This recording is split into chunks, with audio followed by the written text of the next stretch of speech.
പ്രിയപ്പെട്ടവരെ, ഈ ധ്യാന ദിവസങ്ങളിലൂടെ നമ്മൾ കടന്നു പോകുമ്പോൾ ഒരു കാര്യം സിസ്റ്റർ പ്രത്യേകം പറയുകയാണ്. പലരും ചോദിക്കുന്നുണ്ട്, ഒരു കർമ്മലീത്ത സന്യാസിനി എന്ന നിലയിൽ സിസ്റ്ററിന് ഇതൊക്കെ എങ്ങനെ ചെയ്യാൻ സാധിക്കും? എനിക്കൊന്നും ചെയ്യാൻ സാധിക്കില്ല. ഇതെല്ലാം ചെയ്യുന്നത് പരിശുദ്ധാത്മാവാണ്. പ്രിയപ്പെട്ടവരെ, 10 വർഷം മുൻപ് നിങ്ങളെ പോലെ തന്നെ ഭൗതിക നേട്ടങ്ങൾ, പ്രശസ്തി, പേര് ഒക്കെ വിചാരിച്ചിങ്ങനെ സന്തോഷിച്ച് നടക്കുമ്പോൾ അമ്മ ത്രേസ്യ പുണ്യവതി പറയുന്നത് പോലെ ദൈവികമായവ എനിക്ക് ആനന്ദം നൽകി, എന്നാൽ ലൗകികമായവയിൽ ഞാൻ ബന്ധിതയായി. അമ്മ ത്രേസ്യയുടെ ഒരു ആപ്തവാക്യമാണ്. പിന്നീടത് സഹിക്കുക അല്ലെങ്കിൽ മരിക്കുക, സഫർ ഓർ ഡൈ. നമ്മുടെ തോമസ് ലേ പറഞ്ഞു, let's go and dye with him. പ്രിയപ്പെട്ടവരെ, 10 വർഷം മുൻപ് അന്നത്തെ ജനറാളമ്മയുടെ കൽപ്പന അനുസരിച്ച് സിബി അമ്മ ജനറലേറ്റിൽ നിന്നൊരു കൽപ്പന വന്നു.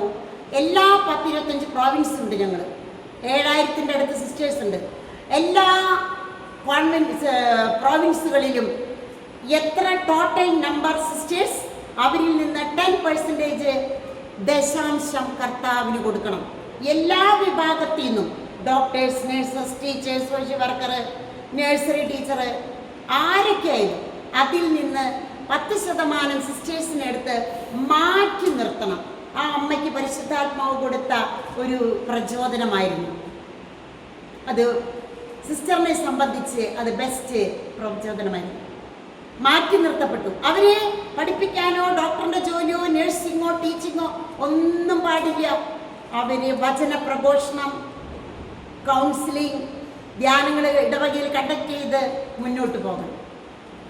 അതിലെ ഒരു പേര് സിസ്റ്റിൻ്റെ പേരും നറുക്ക് വീണു. പ്രിയപ്പെട്ടവരെ, അന്ന് തുടങ്ങിയതാണ് ഈ ശുശ്രൂഷകൾ.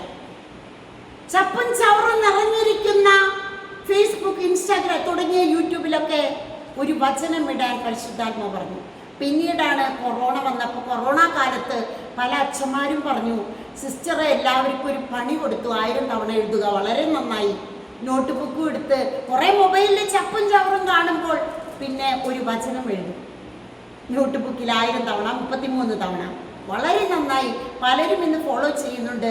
അച്ഛന്മാരായ ഞങ്ങൾക്ക് ഉപകാരമായി. ഒരുപാട് വചനം ഞങ്ങൾക്ക് കാണാൻ പറ്റും. പ്രിയപ്പെട്ടവരെ, അന്ന് തുടങ്ങിയതാണിത്. പിന്നീട് വെച്ച കാൽ പിന്നോട്ട് വെച്ചിട്ടില്ല.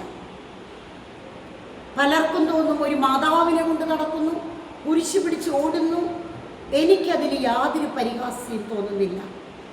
കർത്താവ് അത്ഭുതങ്ങളും രോഗസൗഖ്യങ്ങളും എല്ലാം ചെയ്തപ്പോഴും കർത്താവിനെ പറഞ്ഞത്, ചിലർ പറഞ്ഞു അവനൊരു നല്ല മനുഷ്യനാണ്, ചിലർ പറഞ്ഞു മറ്റുള്ളവരെ അവൻ വഴിപിഴപ്പിക്കുന്നു, ചിലർ പറഞ്ഞു അവനിൽ പിശാചുണ്ട്, ചിലർ പറഞ്ഞു അവൻ ബേൽസ്ബൂലിനെ കൊണ്ടാണ് ഇതെല്ലാം ചെയ്യുന്നത്, അവൻ നീതിമാനായിരുന്നു എന്ന് ചിലർ പറഞ്ഞു, അവൻ തച്ചന്റെ മകനായിരുന്നു എന്ന് ചിലർ പറഞ്ഞു.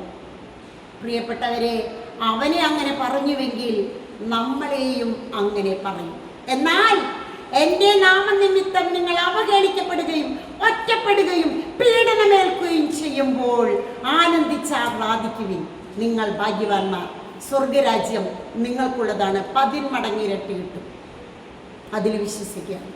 സിസ്റ്ററിൻ്റെ കൂടെ അന്നുണ്ടായിരുന്ന പലരും അവരുടെ വല എടുത്തുകൊണ്ട് ഞങ്ങൾ മീൻ പിടിക്കാൻ പോവുകയാണെന്ന് പറഞ്ഞ് തിരിച്ചുപോയി. എങ്കിലും വലയിലേക്കോ മീൻ പെരുപ്പത്തിലേക്കോ നോക്കിയില്ല. പരിശുദ്ധ അമ്മയും കൊണ്ട് കുരിശു പിടിച്ചുകൊണ്ടുള്ള യാത്ര തുടരുകയാണ്. എല്ലാവർക്കും വേണ്ടി സിസ്റ്റർ പ്രാർത്ഥിക്കുന്നു. ഒരാത്മാവ് നശിച്ചു പോകാതിരിക്കാനാണ് തൻ്റെ പ്രിയസുതനെ പിതാവായ ദൈവം തന്നത് എന്ന് പറഞ്ഞ പോലെ സേവ് സോൾസ്, ബാക്കിയെല്ലാം എടുത്തു, എനിക്ക് ആത്മാക്കളെ തരിക, ബാക്കിയെല്ലാം എടുത്തുകൊള്ളുക എന്ന് പ്രാർത്ഥിച്ച ഡോൺ ബോസ്കോയെ പോലെ, പാപത്തേക്കാൾ മരണമെന്ന് പ്രാർത്ഥിച്ച ഡൊമിനിക് സാവിയെ പോലെ, കർത്താവേ വിശുദ്ധിയുടെ വേലങ്കി കൊണ്ട് എനിക്ക് ജ്ഞാനസ്നാനത്തിൽ ലഭിച്ച വരപ്രസാദമാകുന്ന വെള്ള വസ്ത്രം ഞാൻ നഷ്ടപ്പെടുത്തിയില്ല എന്ന് പറഞ്ഞുകൊണ്ടാണ് എൻ്റെ പുണ്യപിതാവ്, സ്ഥാപക പിതാവ് ചാവറയച്ചൻ മരിച്ചത്. ആ പാത പിന്തുടർന്നുകൊണ്ട് ഇന്ന് മുന്നോട്ട് പോവുകയാണ്. United to me in contemplation consecrated to me in action. ധ്യാനത്തിലൂടെ നീ എന്നോട് ചേർന്നിരിക്കുക, കർമ്മത്തിലൂടെ നീ എനിക്ക് അർപ്പിതയാവുക. ഒരു കാലാവസ്ഥ വ്യതിയാനം വരുമ്പോൾ പ്രേക്ഷിതർ വിളിച്ചു പറയും, ഞങ്ങൾ ഇന്ന് ശുശ്രൂഷയ്ക്ക് വരില്ല എന്നത്. അപ്പോൾ നമ്മൾ ഒറ്റപ്പെടുകയാണ്. അവന്റെ പണി തുടങ്ങി, മടുപ്പ്, എന്നാ വേണ്ടാന്ന് വെക്കാം, നിരാശ, സങ്കടം. ഒരു കാലാവസ്ഥ പെരുമഴ വന്നാൽ മഴയ്ക്ക് വേണ്ടി നമ്മൾ എന്തോരം പ്രാർത്ഥിച്ചു. മഴ പെയ്യുമ്പോൾ കർത്താവ് വസന്ത വൃഷ്ടികാലത്ത് മഴക്കാറുകൾ അയക്കുകയും മഴ പെയ്യുകയും ചെയ്യുന്നത് ദൈവത്തിന്റെ പരിപാടിയാണ്. അപ്പോൾ ശുശ്രൂഷയ്ക്ക് വരുന്നില്ല. ഒരു ചൂട് വരുമ്പോഴേക്കും പനിയാണ് വരാൻ പറ്റും. ഇങ്ങനെ നിരവധി തടസ്സങ്ങളുമായി മുന്നോട്ട് പോവുക. ഇന്ന് ആത്മീയ മന്ദത മക്കളെ പിടികൂടിയിരിക്കുന്നു. പാപബോധം ഇല്ലാതായിരിക്കുന്നു. പ്രിയപ്പെട്ടവരെ, സിസ്റ്റർ ഇന്ന് വേളാങ്കണ്ണിയിലേക്ക് പോവുകയാണ്. ധ്യാനം കൊടുക്കാം. ഇത് കേട്ടുകൊണ്ടിരിക്കുന്ന എല്ലാ മക്കൾക്കും വേണ്ടി പ്രാർത്ഥിക്കാം. എല്ലാവർക്കും വേണ്ടി പ്രാർത്ഥിക്കുന്നു. ജൂലൈ 16 എല്ലാ മക്കളെ ഓർത്ത് പ്രാർത്ഥിച്ചിട്ടുണ്ട്. കർമ്മല മാതാന്റെ തിരുനാൾ. സിസ്റ്ററിന് പേര് നൽകിയ അമ്മ കാർമൽ എല്ലാവരെയും അനുഗ്രഹിക്കട്ടെ. 20-ാം തീയതി ഏലിയ പ്രവാചകന്റെ പെരുന്നാളാണ്. പ്രാർത്ഥിക്കാം. ഏലിയ പ്രവാചകൻ നമുക്ക് ഓർമ്മയിൽ വരും. കാർമൽ മല ബാൽദേവന്മാരെ മുട്ടുമടക്കിച്ചു. കാക്ക ഭക്ഷണം കൊണ്ടുവന്ന് കൊടുത്തത് അഗ്നി ജ്വലിച്ച, തീഷ്ണതയാൽ ജ്വലിച്ച ഏലിയ പ്രവാചകന്റെ തിരുനാൾ. പിന്നീട് നമുക്കറിയാം സിസ്റ്ററിന്റെ ധ്യാനം വരികയാണ്. 30, 31, 1 തൊഴുപാടം ധ്യാന കേന്ദ്രത്തിൽ. ഈ ചാനലുകളിൽ 2 നമ്പർ എടുക്കുന്നുണ്ട്. അവിടെ അന്വേഷണങ്ങൾക്ക് നിങ്ങൾ വിളിക്കുക, ധ്യാനങ്ങൾക്ക് വരിക. Praise the Lord. ആമേൻ.